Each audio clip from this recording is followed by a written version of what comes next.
Et yo les dresseurs, c'est Alexandre, j'espère que vous allez bien les gars. Dans cette vidéo les amis, on va parler ensemble du tout nouvel animé Pokémon qui servira de petit spin-off, un petit peu à l'instar de Pokémon Origin ou encore Pokémon Generation. On va parler ensemble du premier épisode de Pokémon Les Ailes du Crépuscule. Alors comme je l'ai dit, c'est un spin-off du coup qui vient compléter un petit peu l'animé principal, qui vient apporter davantage d'histoire, de background et surtout aussi de diversité dans l'univers de la licence de Pokémon en termes d'animé. On suivra du coup durant cet animé là simplement le quotidien des habitants de la région de Galar, voir aussi de nouveaux personnages que nous n'avons pas encore connus jusqu'à maintenant, retrouver bien évidemment des PNJ que nous connaissons par rapport au jeu Pokémon épée et bouclier, les champions, Tarak, Cheros, pas mal de personnages en tout cas au fur et à mesure que nous allons redécouvrir d'une autre façon. Ça va amener de nouvelles diversités, du background en plus du coup à la série et certains personnages. On retrouvera donc 7 ou 8 épisodes différents avec du coup une sortie de 1 épisode par mois d'environ 6-7 minutes à chaque fois. C'est amplement suffisant et en tout cas par rapport à ce qu'on a vu aujourd'hui dans le premier épisode,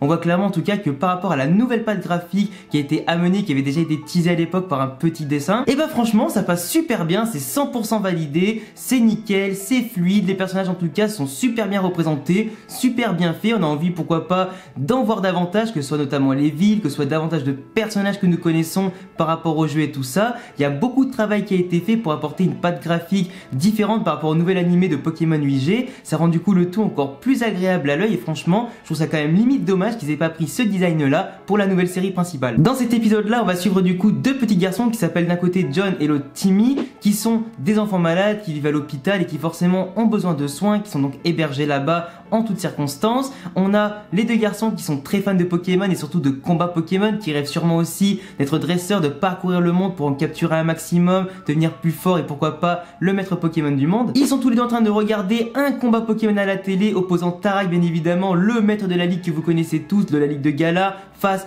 à Faiza. On voit notamment du coup son Dracofeu qui va exploser le Maconieur de Faiza, d'ailleurs une championne que je trouve personnellement très charismatique, en tout cas très bien faite en termes de Chara design. Pendant que les deux se battent à Vinscore tranquillement devant un stade enflammé, une magnifique ambiance bien sûr digne des combats d'arène et de la ligue dans Pokémon épée et bouclier. On apprend aussi qu'à la fin du combat, Cheros va du coup faire une tournée, on va dire, de petites visites à l'hôpital pour voir les enfants malades, leur parler un petit peu, les encourager, surtout aussi leur faire des petites dédicaces pour qu'ils soient hyper contents. Forcément, nos petits héros du coup sont hyper fans d'eux, ils veulent absolument le rencontrer. C'est dans ce cas-là que l'un des deux petits garçons, alors je sais pas si c'est John ou si c'est Timmy, qui veut, je crois que c'est John, qui veut simplement faire un petit dessin pour Cheros, en plus de lui écrire une lettre du coup pour qu'il puisse être invité pourquoi pas dans un futur match de Tarak notamment à la Ligue Pokémon, parce que les deux rêvent que d'une chose, c'est voir l'ambiance du stade directement depuis l'intérieur et pas forcément depuis la télé. Donc normalement tu vois que Cheros arrive, il signe du coup les autographes à tous les enfants, l'autre gosse forcément comme il décide et qu'il écrit, il est en retard, il a pas le temps du coup d'aller lui amener, il a failli le louper, c'est quand même assez dommage.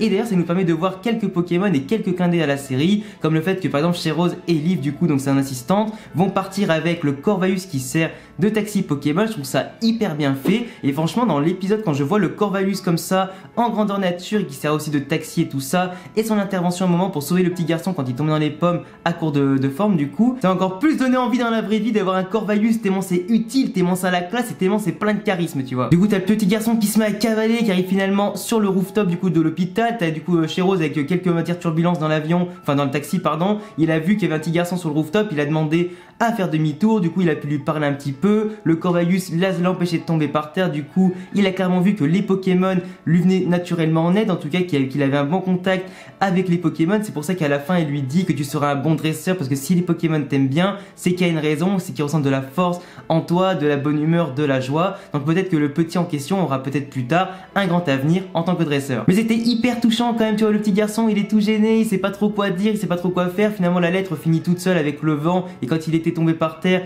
du coup dans les mains de Cheros qui va du coup regarder, il va voir que le dessin est super ressemblant. Il lira la lettre un petit peu plus tard, mais on voit en tout cas que la mission principale de donner la lettre à Cheros, tout ça est rempli. Mais franchement on a un animé Pokémon qui de ce côté là en seulement 6-7 minutes, t'as pas forcément des trucs hyper intéressants, c'est pas forcément aussi ouf qu'à l'époque dans Origin ou Génération, mais c'est juste simplement pour te faire passer un petit peu le temps, voir différents PNJ de Galar, différents aspects notamment aussi de leur quotidien, voir un background un petit peu différent, peut-être des fois fouiller quelques petites énigmes par rapport à la culture de Galar et tout ça. Je trouve ça quand même assez intéressant, c'est mignon, ça te fait peut-être une petite touche de bonne humeur. En tout cas moi ça m'a mis de super bonne humeur quand je l'ai vu à 14 h du coup dans ma pause déj du coup au taf. C'était en tout cas super cool à voir. J'espère que les prochains seront peut-être plus détaillés, plus intéressants, voire encore mieux construits. Je demande que ça. En plus pour les petits malins d'entre vous, vous avez peut-être sûrement remarqué aussi qu'il y avait un petit easter egg. Il y avait notamment Sacha et Pikachu qui étaient visibles de dos, notamment vers le taxi de Corvallis et tout ça. Donc vous pouvez voir notamment sur l'image qu'il était présent. Donc c'est quand même aussi de petits clins d'œil faits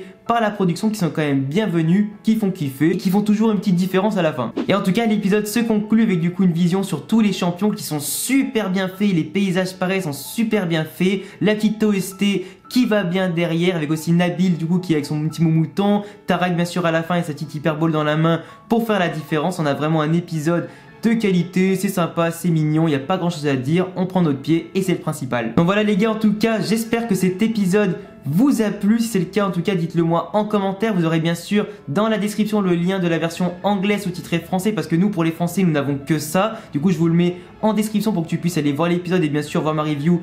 Également, n'oubliez pas aussi les amis que sur Instagram actuellement je suis en train de faire un concours pour vous faire gagner notamment les DLC de Pokémon épée ou bouclier. Du coup n'oubliez pas d'aller me follow et aller voir la publication pour participer bien sûr. N'oubliez pas surtout aussi de vous abonner et cocher la cloche et me laisser de gros pouces bleus pour me motiver à fond à sortir davantage de vidéos et bien sûr pour ne pas rater les prochaines qui vont sortir. Donc suivez-moi les amis sur tous les réseaux, sur cette chaîne là et à bientôt les gars pour de prochaines vidéos. Ciao. Ensemble pour toujours et même un peu plus, amis jusqu'à